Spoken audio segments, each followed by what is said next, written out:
sur ces bancs, même parmi ceux qui sont violemment hostiles à ce que nous pensons ou à ce qu'ils croient que nous pensons, pas un ne trouve notre position enviable. Et 84% des Français jugent, paraît-il, que le gouvernement ne passera pas l'année. Vous imaginez si tout allait au rythme de François Bayrou ?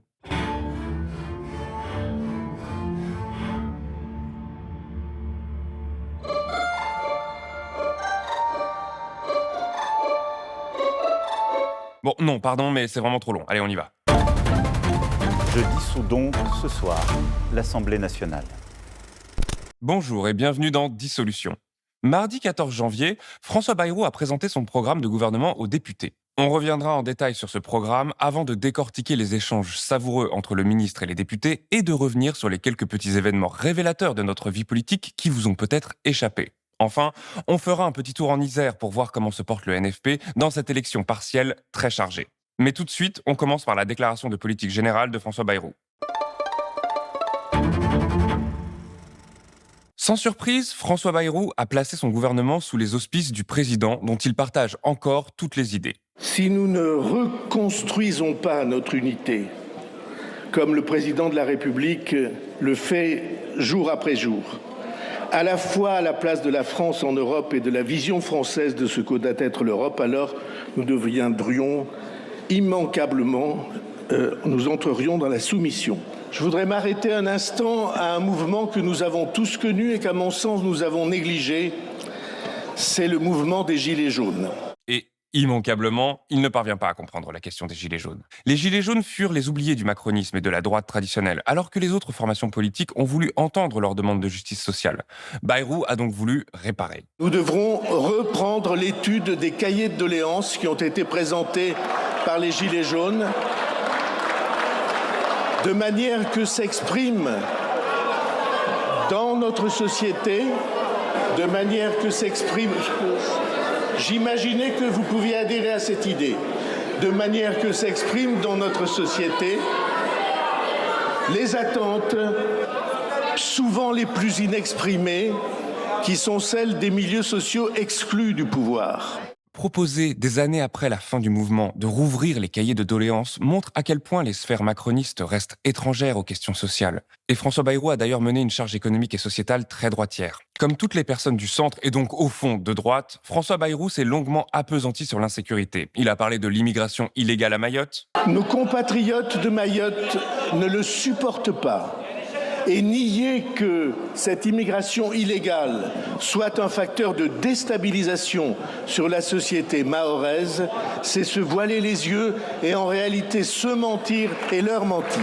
Il s'est étendu sur les OQTF non exécutés. Il est donc de notre devoir de conduire une politique de contrôle, de régulation et de retour dans leur pays de ceux dont la présence met en péril par leur nombre la cohésion de la nation. Mais comment faire alors que 93% des obligations de quitter le territoire français ne sont pas exécutées ? Ne laissons pas passer ces chiffres sans nous arrêter une seconde.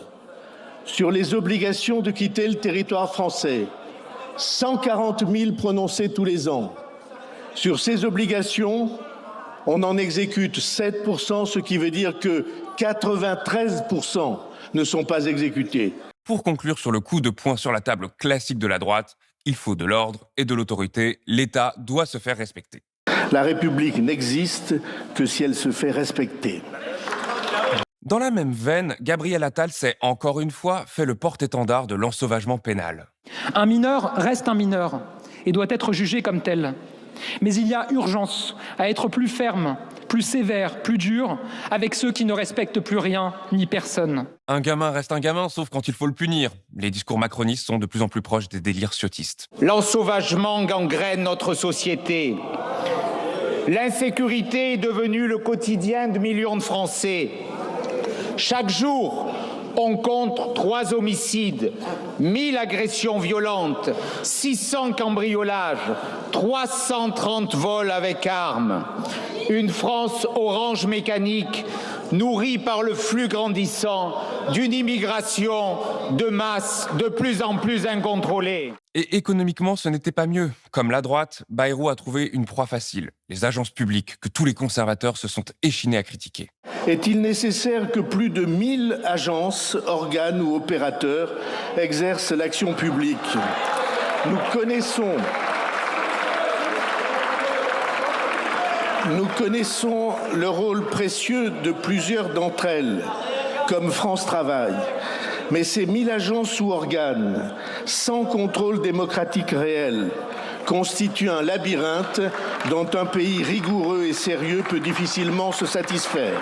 Vous avez même évoqué le nombre, et vous avez raison, totalement insupportable des agences, des comités, des hotules, comme les citait le général de Gaulle. Nous avons porté ce combat avec la droite républicaine, avec Véronique Louwagie, contre ce millier de comités, d'opérateurs, d'agences. Leur budget a doublé en 10 ans.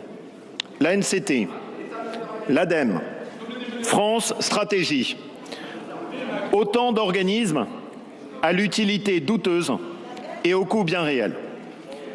Il faut baisser leur budget, il faut les fusionner, il faut supprimer une large partie. Eh oui, monsieur le Premier ministre, nous ne pouvons pas être de gauche comme nous sommes de droite. Comme la droite conservatrice traditionnelle, Bayrou s'est fait le défenseur des gentilles multinationales qui font notre fierté. Les entreprises que l'on dit multinationales sont en réalité celles qui, par leur savoir-faire, leur recherche, leur esprit de conquête, ont réussi à être sélectionnées pour la compétition mondiale.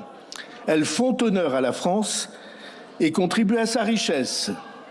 Ma conviction est que ces entreprises, nous devons leur faciliter la tâche dans toutes les conditions fixées par la démocratie sociale.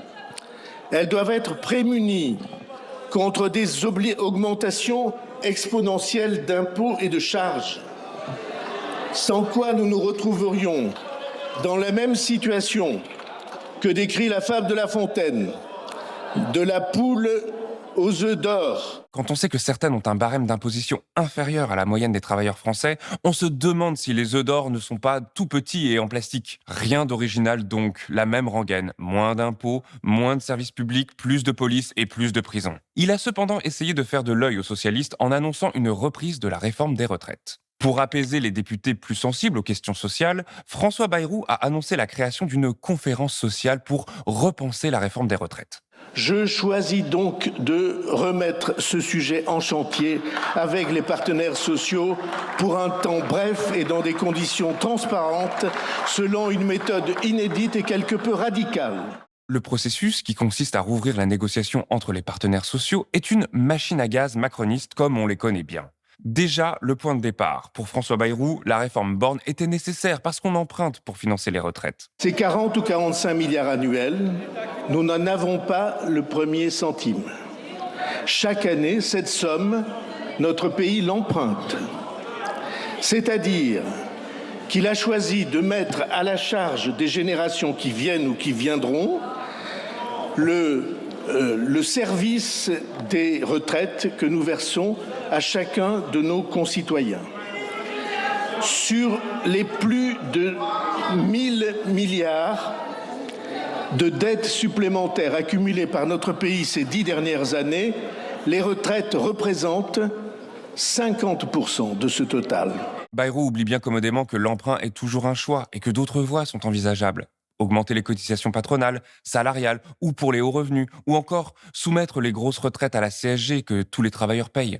Bref, l'emprunt pour financer les retraites, c'est un choix fondamentalement de macroniste et non une évidence financière. Mais ensuite, sur les conditions de la négociation elle-même, Bayrou part d'un mauvais pied. En effet, il a annoncé que les débats partiraient de constats indiscutables. La démarche s'appuiera sur un constat et des chiffres indiscutables. Je vais demander à la Cour des comptes, en une mission flash de quelques semaines, de nous donner l'état actuel et précis du financement du système de retraite. Et ce résultat, le gouvernement le communiquera à tous les Français. Or, bien souvent, ce qu'il y a d'indiscutable, c'est juste ce dont on ne veut pas discuter. Avec des rapports qu'il aura choisis, François Bayrou pourra déguiser son idéologie derrière le nom des experts, alors même que sur les retraites, les rapports économiques sont aussi variés que contradictoires. Enfin, sur le processus délibératif lui-même, les ficelles sont un peu grosses. La discussion pourra traiter de tout, mais si elle n'est pas satisfaisante, ce sera la loi actuelle qui s'appliquera point barre. Si au cours de ce conclave, cette délégation trouve un accord d'équilibre et de meilleure justice, nous l'adopterons. Le Parlement en sera saisi lors du prochain projet de loi de financement ou avant, et si nécessaire, par une loi. Je souhaite que cet accord soit trouvé, mais si les partenaires ne s'accordaient pas, c'est la réforme actuelle qui continuerait à s'appliquer. Ainsi, ni le patronat, ni le gouvernement ne seront vraiment encouragés à négocier sérieusement. Ils ont tout intérêt à ne rien faire. Parce que, s'ils ne font rien, ils gagnent quand même. On voit ainsi que derrière cette annonce que François Bayrou a voulu disruptive et iconoclaste, le dispositif adopté verrouille la discussion pour éviter une issue défavorable aux macronistes. Et l'enfumage a continué du côté des réformes institutionnelles. Comme Barnier, il a annoncé une réforme de la proportionnelle. Je propose que nous avancions sur la réforme du mode de scrutin législatif. Chacun exprimera alors sa position, mais il y a une option à prendre sur ce principe et une discussion à avoir sur ses modalités. Mais il a aussitôt été contredit par ses partenaires à droite. Notre responsabilité à tous est tout simplement de protéger notre pays contre l'image pitoyable qu'offre aujourd'hui trop souvent la scène de cet hémicycle. La proportionnelle sera la garantie que le désordre politique exceptionnel que nous connaissons aujourd'hui deviendra la règle. La proportionnelle, Monsieur le Premier ministre, ancrerait au cœur de nos institutions l'instabilité politique et la primauté des intérêts partisans sur l'intérêt général. Nous nous y opposerons et la droite républicaine assumera ses responsabilités. Bayrou a aussi égrené des mesures aussi optimistes que vagues. Et je souhaite que les partis politiques, comme les syndicats, puissent être reconnus un jour comme des mouvements d'utilité publique. Je souhaite qu'ils puissent se financer sans avoir besoin de passer par des stratégies de contournement. C'est pourquoi je souhaite la création d'une banque de la démocratie pour que le financement des partis politiques et des campagnes ne dépende plus de choix de banques privées, mais puisse éventuellement et en recours être le fait d'organismes publics placés sous le contrôle du Parlement. S'éloigner des États-Unis sur la question de l'argent dans les campagnes électorales, c'est super. Mais avec quel financement? Sous quelle modalité? Pour qui et pourquoi faire? De plus, que faire de l'emprise financière des milliardaires ultra-conservateurs sur notre système de l'information? Pourquoi financer des campagnes quand on a CNews? Et comme vous le savez, à Blast, nous sommes indépendants de ces puissances financières. Ça nous permet de parler d'elles et des politiques qu'elles veulent pour la France sans que leur regard et leurs mains pèsent sur notre langue. Cette indépendance, c'est grâce à vous. Si vous le pouvez, abonnez-vous ou faites un don sur blast-info.fr. Revenons à Bayrou. Sa politique institutionnelle voulait remettre de l'unité en France et réconcilier les Français avec la politique. Deuxième grand objectif, se réconcilier. Nous avons, j'en ai la certitude, devant nous une grande œuvre de réconciliation. Réconcilier les Français entre eux, réconcilier les Français avec leur État et leurs élus, et réconcilier les Français avec les entreprises. L'unité du pays, nous ne la ferons pas à coup d'incantation. Elle passe par l'association effective de tous de manière continue aux affaires qui les concernent. Cependant, le Béarnais s'est vite rendu coupable des incantations qu'il dénonçait quelques minutes plus tôt. Nous ne laisserons aucun problème hors de notre champ et pour chacun d'entre eux, nous partagerons les diagnostics avec les Français afin d'établir la délibération sur des bases indiscutables. Les problèmes de forme mis de côté, François Bayrou voulait réincorporer les citoyens à la vie politique française. La politique du gouvernement, c'est la vérité partagée. Le gouvernement considérera les Français comme des partenaires des décisions à prendre, non comme les sujets d'une monarchie qui n'aurait d'autre choix que d'obéir ou de se révolter. Objectif louable, mais comme l'a fait remarquer Cyrielle Châtelain, les macronistes voient les Français comme des partenaires, c'est-à-dire des gens avec qui on doit composer pour avancer, et non comme les supérieurs qu'ils doivent être. Vous dites, le gouvernement considérera les Français comme des partenaires des décisions à prendre. Mais les Français, ce ne sont pas vos partenaires. Ils sont vos patrons et les élus sont leurs serviteurs. Vous ne dirigez pas les Français, vous dirigez la France en leur nom. Et votre seul devoir est d'appliquer leurs choix. Et c'est le problème principal que rencontre François Bayrou. En effet, Emmanuel Macron s'est obstiné à nommer quelqu'un qui lui est politiquement proche, alors que les électeurs ont clairement fait sentir aux députés qui soutenaient Macron qu'ils n'étaient pas contents de lui. Il y avait de fortes chances que Lucie Castel, la candidate NFP au poste de première ministre, subisse le même sort que celui de Michel Barnier. L'Assemblée, divisée en 3, est difficile à gouverner. Mais l'insistance d'Emmanuel Macron à nommer quelqu'un de proche rend les députés extérieurs au cercle macroniste très inquiets à l'idée d'être associés à son gouvernement. Cependant, François Bayrou semble plus motivé que Michel Barnier à garder son poste. Depuis des semaines, il mène en effet une campagne intensive pour obtenir la non-censure des socialistes. Il leur a fait de nombreuses concessions auxquelles Michel Barnier s'était refusé. Le retour des discussions sur la réforme des retraites, l'abandon de la réforme des jours de carence dans la fonction publique, l'abandon de la suppression des 4000 postes à l'éducation nationale ou encore le maintien de la taxe sur les hauts revenus. Après sa déclaration, les députés insoumis sont allés déposer une motion de censure, discutée jeudi 16 janvier dans l'après-midi. Initialement, les socialistes avaient maintenu le front et avaient annoncé voter la censure. Nous demeurons dans l'opposition. Nous ne sommes à la recherche ni d'une coalition nouvelle, ni de nouvelles alliances. Nous ne voulons aucun portefeuille ministériel et nous refusons les combines et les combinaisons. Nous ne vous rejoignons pas, Monsieur le Premier ministre. À vous écouter, je dois vous dire que le compte n'y est pas. Où sont vos engagements? Où sont vos compromis? Où sont les avancées que les Françaises et les Français attendent et qu'ils pourront dire de nous? Nous avons été utiles à quelque chose et nous avons servi l'intérêt général et le pays. Mais après les concessions obtenues de Bayrou par le PS, ce dernier a annoncé ne pas voter la censure. En ne censurant pas, dès vos premiers pas, votre gouvernement.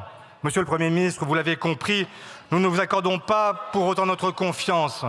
Mais nous avons choisi de ne pas pratiquer la politique du pire parce qu'elle peut conduire à la pire des politiques, c'est-à-dire l'arrivée de l'extrême droite. C'est la raison pour laquelle nous ne vous censurerons pas, Monsieur le Premier ministre. C'est ainsi que la censure déposée par LFI sans surprise n'a pas été adoptée malgré la défection de 8 députés PS qui, peu convaincus par les efforts de Bayrou, l'ont quand même voté. Voici le résultat du scrutin. Majorité requise pour l'adoption de la motion de censure sur la majorité absolue des membres composant l'Assemblée 288. Pour l'adoption 131. La majorité requise n'étant pas atteinte, la motion de censure n'est pas adoptée. Le gouvernement Bayrou semble partir en meilleure forme que celui de Barnier. Il est parvenu à faire ce qu'Emmanuel Macron n'a pas réussi. Disloquer le PS du NFP. Et les divisions étaient visibles. Et vous réunirez donc dès demain les partenaires sociaux. Si vous êtes gênés, prenez la parole après moi, vous l'avez prise avant moi, faites-le. Mais si vous pensez que ce que je dis là n'a aucun intérêt pour les Français, qu'ils ne sont pas heureux de voir une gauche qui propose, une gauche qui avance, une gauche qui fait céder le gouvernement, alors dites-le. Cependant, il ne faudrait pas que Bayrou crie victoire trop vite. Comme Stéphane Peu l'a fait remarquer, les vrais engagements se mesureront lors des discussions sur le budget. L'heure de vérité sur tous ces sujets sera le contenu des lois de finances et nous pourrons juger à ce moment-là de la sincérité de votre déclaration et de vos intentions. Si Bayrou ne continue pas à offrir des compromis au PS et des garanties solides, Olivier Faure a indiqué que la censure serait possible. Mais que personne ne s'y trompe. Si nous avons le sentiment que le débat est verrouillé et ne permet pas d'aller au bout des alternatives, nous déposerons une motion de censure. Nous n'accepterons pas le statu quo. Nous reviendrons très prochainement sur les conséquences de cette non-censure du PS. Nous verrons ses répercussions sur le NFP, si ce choix menace l'alliance des partis de gauche en cas de nouvelle dissolution, et si le gouvernement Bayrou fait de vrais compromis à gauche, contrairement à celui de Barnier. En attendant, revenons quelques instants sur notre talentueux Premier ministre. À l'occasion de sa déclaration de politique générale, la séance a fini par être un peu chahuteuse, comme une cour de récré ou une classe indisciplinée. Nous nous battons sur des fantasmes. Je veux bien participer. Je veux bien participer.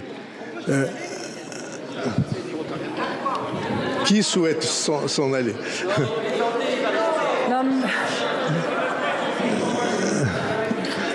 Et donc...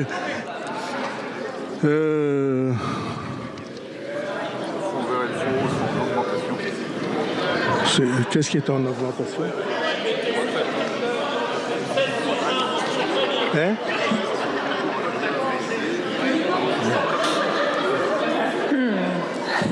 Ce qui a un peu énervé Yaël Braun-Pivet, qui n'a pas manqué de le faire remarquer. Bon, mes chers collègues, je souhaiterais que l'on avance, que Monsieur le Premier ministre puisse répondre à à chacun des intervenants. Ceci est une discussion générale. On n'est pas aux questions au gouvernement, on n'est pas dans un débat, on n'est pas dans une négociation. Monsieur le Premier ministre, est-ce que vous pouvez répondre? Et mes chers collègues, est-ce que vous pouvez écouter le Premier ministre, s'il vous plaît? Allez-y. Mais, imperturbable, François Bayrou a continué à taper la discute avec son ministre en pleine séance. Oui. On va aller rejoindre le président Larcher, mais je ne peux pas ne pas répondre à la représentation nationale, monsieur le ministre des Relations avec le Parlement. Mais Bayrou nous a aussi donné quelques délicieux moments d'ancien professeur, un peu perdu, mais toujours au fond, professeur. On a eu le droit aux interminables leçons d'histoire. Le Rassemblement du peuple français, le RPF, avait été exclu en très grande partie de la représentation nationale. On avait fait les apparentements contre lui. Vous vous souvenez de ça? Et donc, je vois que la mémoire vous est revenue sur ce point. Même s'il s'est parfois trompé. En 58, c'est la proportionnelle. Et c'est en 62, en raison de ce que vous savez, c'est-à-dire de la censure, ça devrait vous inspirer, monsieur Wauquiez. C'est en raison de la censure qu'on a changé le mode de scrutin. Non, pas du tout. Dès 1958, les députés étaient bien élus au scrutin que nous connaissons aujourd'hui. Et ce n'était pas la première fois qu'ils s'en mêlaient les pinceaux, Bayrou.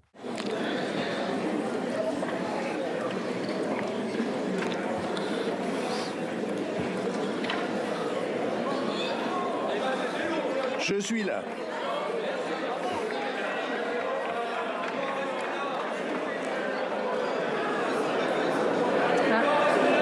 Il y a eu un peu de mélange dans mes pages.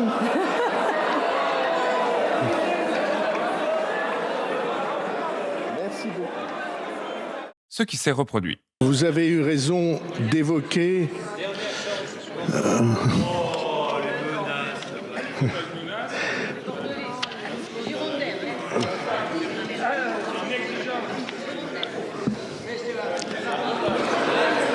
Vous rasez... C'est ça. Cette fiche. Vous avez raison d'évoquer la solennité du moment. Comme un bon prof, il a dit aux élèves du fond de se taire. Je sais bien que ça n'est pas l'habitude, mais je voudrais vous conseiller qu'il est inutile de créer parce que les micros sont coupés et qu'on ne vous entend pas. Et donc...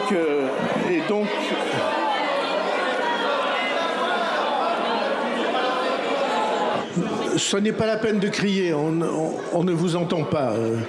Voilà, on ne vous entend que dans cet hémicycle. Comme un bon prof, ces métaphores sont parfois douteuses. Les enfants ne sont pas comme les poireaux, ils ne poussent pas tous à la même vitesse. Et comme un bon prof, il s'est parfois perdu dans des digressions surprenantes. Il y a l'utilisation des millions de mètres cubes de bois qui ont été abattus par la tempête. On peut en faire des pellets, des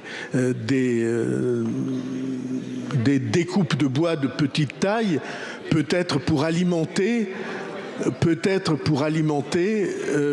une usine de production d'électricité à partir de la biomasse. Ces digressions seraient cocasses si elles ne concernaient pas une situation tragique où on attend beaucoup plus que la question des arbres tombés pour en faire des pellets ou de la biomasse. Mais à côté de ces joyeuses distractions, quelques informations sont peut-être passées sous les radars.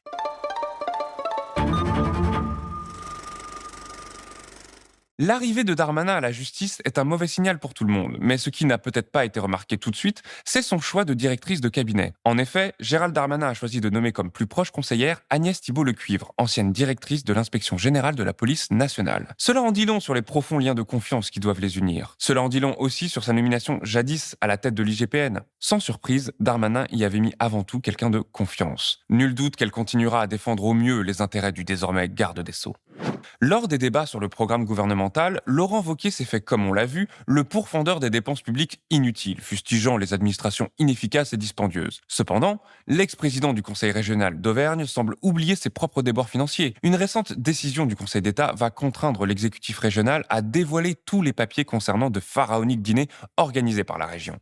On a ainsi appris que M. Rigueur budgétaire aurait organisé des dîners au sommet pour des sommes allant jusqu'à 120 000 € aux frais de la princesse. Idem pour des repas avec un écrivain à Paris pour la modique somme de 1 200 €. Plutôt que de tailler dans les services publics, peut-être qu'on pourrait commencer par réduire ces dépenses somptuaires. Dimanche 19 janvier se tiendra le second tour des élections législatives de la première circonscription de l'Isère. Les candidats Lies Loufoque du NFP et Camille Galliard-Minier d'Ensemble se disputeront le siège de député. Si le NFP est arrivé en tête au premier tour avec 28,33% des voix exprimées, la candidate macroniste pourrait bien rafler la mise en bénéficiant d'un report de voix, notamment des LR. La campagne a été l'occasion pour Raphaël Glucksmann de nous rappeler à quel point il est compétent et tient à l'union de la gauche. En effet, il a tenu à indiquer que Place Publique ne soutiendrait pas le candidat LFI-NFP, Lies Loufoque, sur cette circonscription. Cependant, comme le candidat insoumis l'a remarqué, la section iséroise de Place Publique avait pourtant participé à une réunion de son comité de campagne. On voit à quel point l'union de la gauche est importante pour Raphaël Glucksmann, alors que la candidature de Lies Loufoque semble faire consensus pour le reste du NFP. Il a été soutenu par Olivier Faure et le PS de l'Isère dans un communiqué dithyrambique. Il a toutes les qualités, il est de gauche, il défend le combat des enfants, il est féministe. Franchement, qu'est-ce qu'on veut de plus? Qu'est-ce que vous voulez de plus, vous les Grenoblois, qui avez la chance d'avoir Lies? Ce scrutin partiel a été, comme souvent, marqué par l'abstention. On est passé de 75% de participation en juin dernier à moins de 36% au mois de janvier. Si vous habitez dans les cantons de Grenoble 1, 2, 4, de Mélan ou de Saint-Imier, vous êtes concerné par cette élection. Même lors des débats sur la déclaration de politique générale du gouvernement Bayrou, la question de l'Isère a été posée, montrant par là qu'il s'agit d'un scrutin particulièrement symbolique. Toujours, nous vous combattrons dans les urnes, comme dans la première circonscription de l'Isère en ce moment même, ici à l'Assemblée nationale et partout dans le pays. Voilà pour nous. On se retrouve très vite pour décrypter la nouvelle donne à l'Assemblée. Que vont faire les députés PS? Que va-t-il se passer pour le budget? On verra tout ça très vite dans un prochain numéro de Dissolution. Dernier point, à l'heure où nous publions cette vidéo, il reste précisément 142 jours avant qu'une nouvelle dissolution soit possible. D'ici là, on se retrouve très vite pour un nouvel épisode de Dissolution.